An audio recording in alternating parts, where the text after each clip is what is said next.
Hello guys, meron naman tayong bagong customer na naghatid ng cellphone.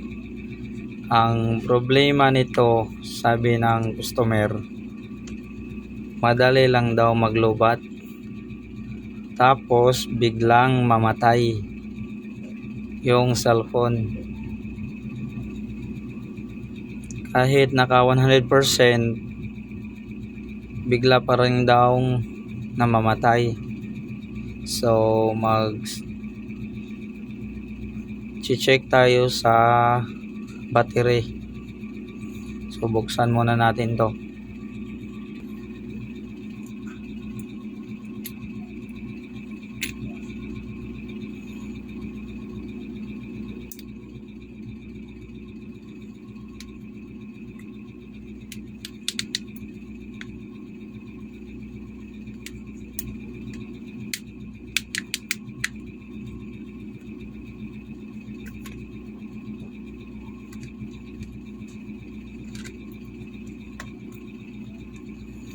So ayan guys, ito na yung laman ng nasa loob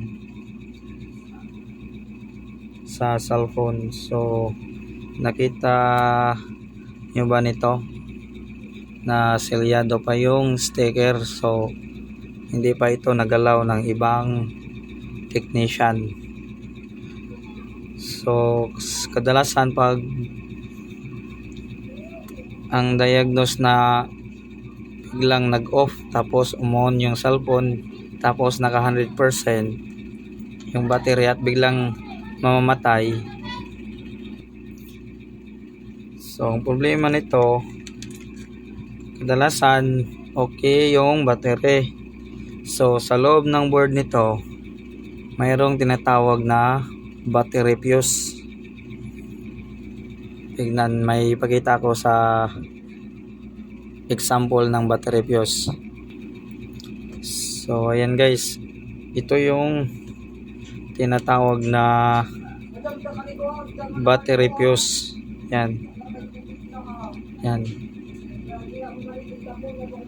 Kapag biglang namamatay yung battery, naka 100%,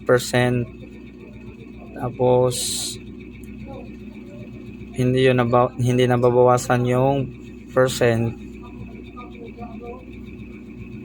ang gagawin ninyo is replacean na lang ng battery fuse.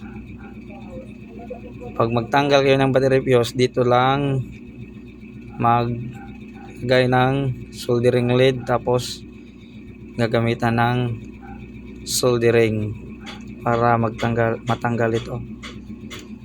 So sabi ng customer na magpalit na lang daw siya ng battery kasi yung cellphone medyo matagal-tagal na daw.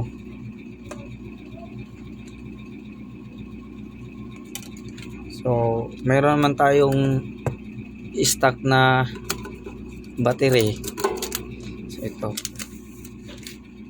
So yan, sakto.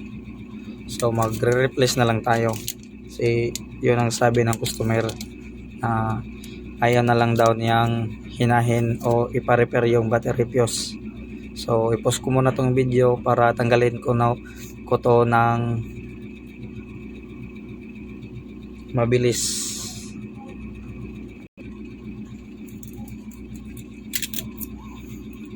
So ayan guys, natanggal na natin yung battery. So magpalit tayo ng ibang battery. Ito na yung bago guys. Yung rated capacity 3,115 milliampere. Yung voltage, nominal voltage 3.85 volt DC. So ang lakas ng battery nito guys is 3,000. Ito 3,115. Ang typical capacity 3,200 milliampere. So testing tayo sa bagong battery.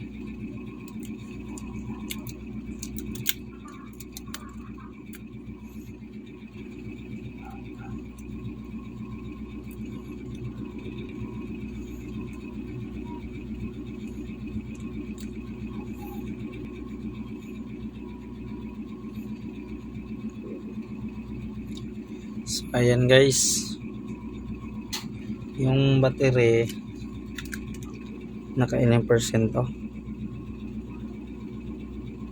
Naka 85%. So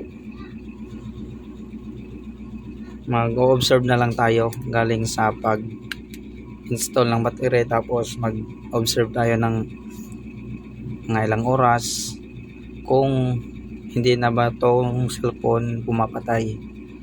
So ibalik muna natin yung mga screw for testing.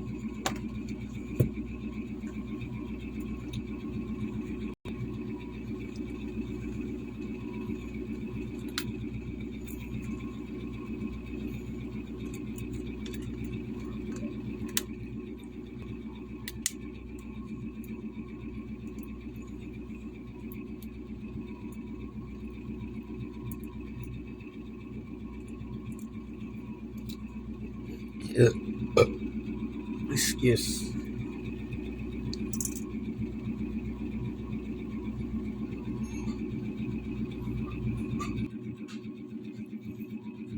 So ang model pala nitong cellphone is Oppo 5 Youth. 5 Youth Oppo. So ito yung back cover.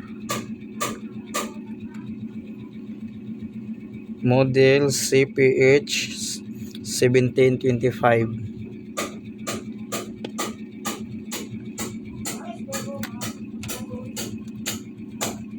So ito yung battery na pinalitan natin. So yun guys. Okay.